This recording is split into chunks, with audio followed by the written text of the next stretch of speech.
and welcome to another beautiful day in the Austrian Alps. It is springtime and therefore the perfect opportunity to change from winter to summer tires. If you own a car, it's important to know how to change your wheels, so that's what we'll show you today. In our previous video, you can check out this Suzuki Swift. The video will be linked up here. Tools-wise, you're going to need several things. First off, you will need a car jack. If you don't have a professional kind of car jack like I do, you can happily use the one that is standard in your boot of your car. Next up, you're going to need a torque wrench. This should typically go up to about 150 Newton meter. You're also going to need a socket. Typically, for wheels, you're going to need something like a 17mm, a 19 or 21mm socket. On the Suzuki Swift, we're using the 17mm. Optionally, you might also want to use a tire tread depth gauge and some cleaning products to wash your wheels. Before we put the wheels on, we are checking the tire tread depth. We are going to make sure that the wheels with most tread are going to the axis where the power comes from. So in this case, the vehicle is front wheel driven, so we will put the wheels with most tread depth on the tire on the front. To do this, we are using a tire tread depth gauge. It accurately measures how much rubber is left on your tire. Let's go ahead and change my wheels. We are working on a Suzuki Swift, which has 5 lug nuts per wheel. That's pretty standard, but some cars, like the Mini, have only 4. It's a good idea to check beforehand so you know what to expect. First, park the car on a flat surface. Engage the handbrake, and if you have wheel chocks, place them behind the opposite wheels to prevent any rolling. Position the jack under the correct jacking point, which is usually marked near the side sill. If you're unsure, check your owner's manual. Using the wrong spot can bend or damage the underbody. Jack the car up just a little so you can see the car lift, but with the wheels still on the ground. Now, using the correct socket, in our case a 17mm and a breaker bar or a torque wrench that can withstand higher torque ranges, slightly loosen the lug nuts. Don't remove them just yet. Just crack them loose while the wheel is still on the ground. If the wheel were off the floor, you would have a hard time loosening it.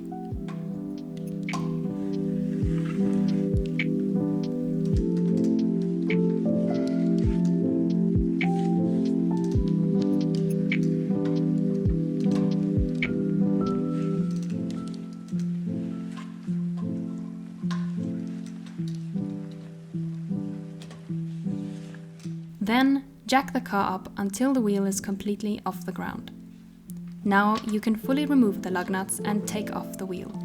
If you are using the car jack from the boot of your car, it's a good idea to slide the removed wheel under the car just in case the jack fails.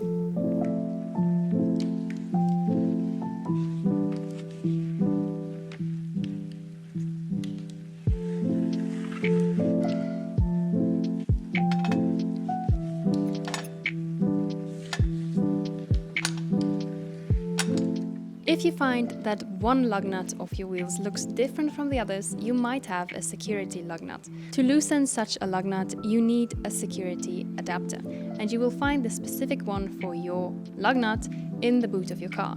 For instance, the Mini used to have one security bolt on each wheel, and the adapter for it looked as follows.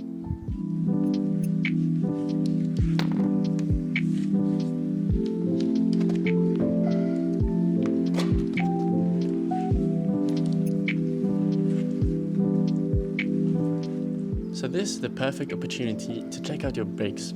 Now here we can see that my brakes aren't really being used equally, so that's something we'll have to adjust in the future. Next, take your replacement wheel, in this case a summer tire, and line it up with the bolts.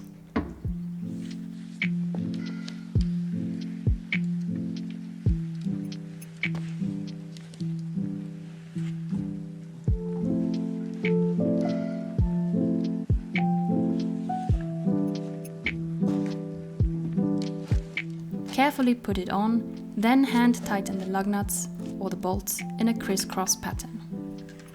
This helps the wheel seat properly and prevents distortion. Make sure the wheel is positioned correctly by supporting it with your foot or knee. Do not apply grease or lubricant to the lug nuts or wheel bolts.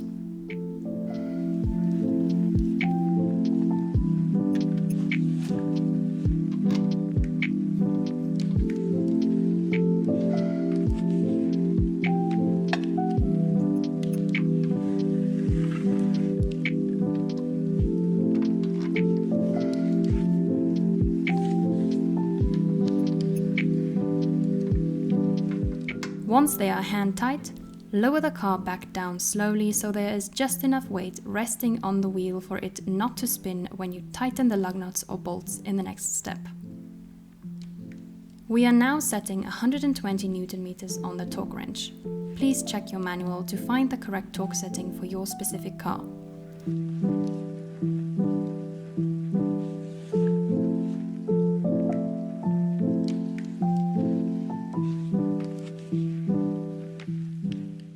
Using a crisscross pattern, tighten the lug nuts or bolts until you can hear an audible click, signaling that the set torque rating has been reached.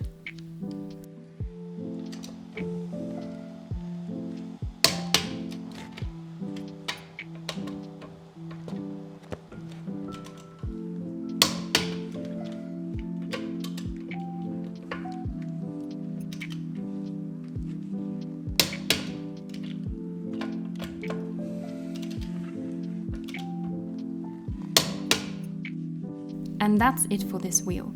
Now that we've changed the first wheel successfully, let's take a quick look at the difference between a winter and summer tyre. I quickly wanted to talk about the difference between winter and summer tyres because in places like Austria, where we have really harsh winters and very warm summers, it's important to drive the correct rubber during that season. As you can see on the summer tyre, which is what we're going to put on now, these deep channels are made so that water can flow through them, so that even in rainy conditions you still have grip. However, on the winter tires you can see these small little grooves. These are all meant to have better grip in snow, and it works like a charm. Apart from that, there is also a big difference in the rubber component. The rubber in the winter wheel is actually a lot softer, so that it is more formable in cold conditions. The summer tyre, however, is much harder, so that it can still work in hot conditions when the sun is shining. And that is the major difference. So how can you tell these two tyres apart? Firstly, on winter tyres you will find this mountain symbol with a snowflake inside. Also alongside it you will find the letters M plus S, which stands for mud plus snow, which indicates that these tyres are made for winter conditions. Secondly, you can find these grooves in winter tyres. On some tyres, there is a certain direction in which the wheels need to be mounted. For instance, on the winter wheels of the Mini, you can see there is a little directional arrow that shows you in which way the wheel needs to turn. You can also see a V shape when you look at it from the back. The same goes for my semi-slicks for summer, where you can see a very clear V shape looking at it from the back. Now that we've a better understanding of what we're changing, let's do the other three wheels as well.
This is what a brake disc should look like.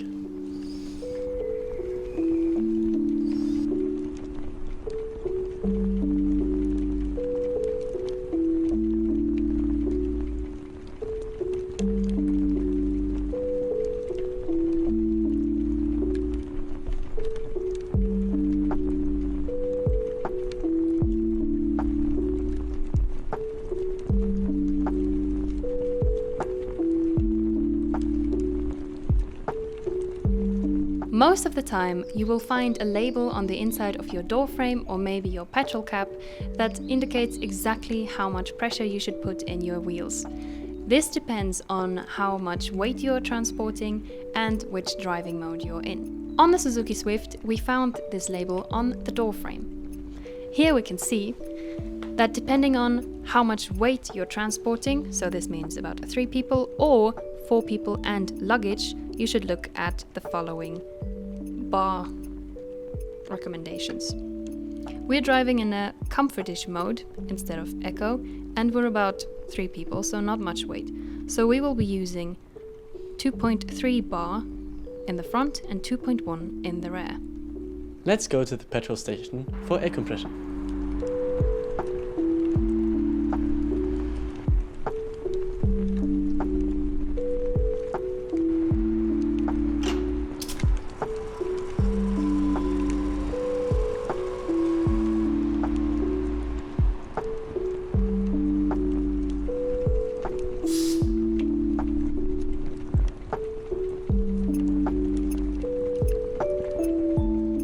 We are now at the petrol station and we've got the air compressor from its charging station. On the air compressor you'll find 2 gauges. One that's measured in bar and one that's measured in PSI. Then you will also have this little thing here which you will find a plus button and a minus button on. The plus button is there to pump air into the tire, the minus button is there to release it. On your wheel you'll find this little nipple here which you'll have to remove the cap from. After that, you can put the nozzle over the nipple, and now you can hear there will be air releasing from it. So you have to push it all the way in, and then you can see the gauge going up. So in here we have about 2.4 bar already. So I would have to release some from the tire, which I can do with the minus button.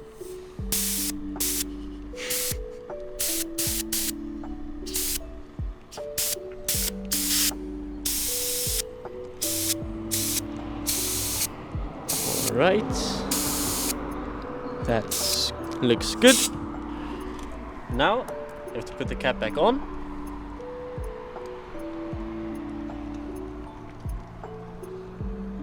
And we can repeat this for all 4 tires.